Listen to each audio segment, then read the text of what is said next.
Thank you all for coming today. Thank you all for, luckily the weather stinks, so I can't say thank you all for taking a beautiful summer afternoon. But thank you all for coming, and thank you all for being so engaged in the future of this great city. Let me start by telling you a little bit about me. I grew up in Calgary, not far from here as a matter of fact, to a first-generation Canadian family that struggled a little bit while I was growing up. We didn't have a lot of money, but what I had was a lot of opportunity. I had opportunity to graduate from fantastic public schools. I had opportunity to make use of public libraries and public transit, public pools where I learned to swim badly. And for that, I really consider myself a product, a child of this great community. And that's really the underpinning of everything that I do in the community today, is that every kid growing up in the city, whether in the Northeast or the Southwest, whether in a newly arrived Canadian family or a fifth-generation Canadian family, needs that opportunity, needs that ability to be able to succeed. And the kind of government that we give ourselves, the kind of city government that we give ourselves, is integral to that. I'm a graduate of the University of Calgary, where I did a business degree. I was president of the Students' Union there, which is how I really first learned about how nonprofits and governments organize themselves. I've worked in the big leagues of business. I always say I'm the only guy you'll ever meet whose two biggest clients are the United Nations and the Gap.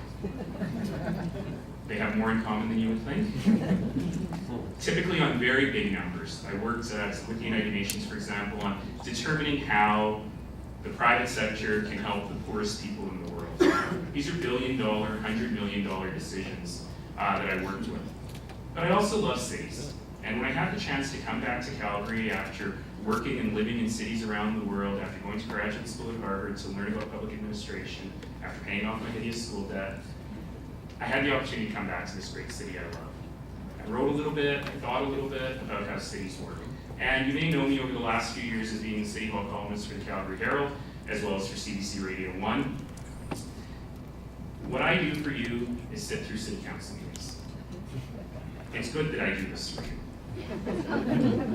Because I always say that if Calgarians actually had to sit through city council meetings, we would have 100% voter turnout in the election, and none of the folks who were there would win again. Because we deserve better. We deserve a better city council, and we deserve a better Calgary. The good news is Calgarians know that already. We are a city full of innovative people, people who take risks, people who are not afraid of change. Our city council, however, needs to catch up. And that's unfortunately what we have not seen, particularly in these last 3 years of bitter partisanship, of fighting, of taking your eye off the ball, of spending endless hours arguing about whether to close 2 lanes of Memorial Drive on a sunny Sunday afternoon in August, while you let your infrastructure deficit balloon to $1.5 billion, and while 100% of your contracts go over budget by $700 million. This is not the council that Calgarians deserve. So what I stand for is 3 things. Number 1, sustainability. We need to build a city that is socially, environmentally, and economically sustainable. Not a city where every new house costs us more money than we ever get back in taxes. Number 2, Calgary needs to be the best place in Canada to start and grow your business.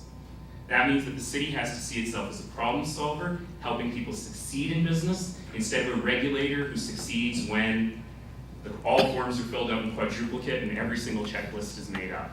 And unfortunately, that's how they see themselves now. The other thing we really, really know about what attracts great talent to a city and helps business succeed is what I call the urban fabric, or the vibrancy of the city. That means that investments in things like arts, culture, parks, recreation, sports, aren't good just in and of themselves. They're good for hard-nosed business reasons, because they are the things that help us succeed. And my third and final theme is we have to fix city council. The good news is we know how to do that. Governments around the world have reformed their bureaucracy. They deliver better services at lower cost. It means better budgeting, much better and more independent auditing. It means a city council that knows how to ask the right questions. And that's what I offer you today. The ability for all of us to work together to help our city council achieve that better Calgary that we so want. That Calgary where we have communities, where people can walk through safely, where kids can walk to school, where you can walk to the corner store, where that second family car becomes your choice not an absolute necessity.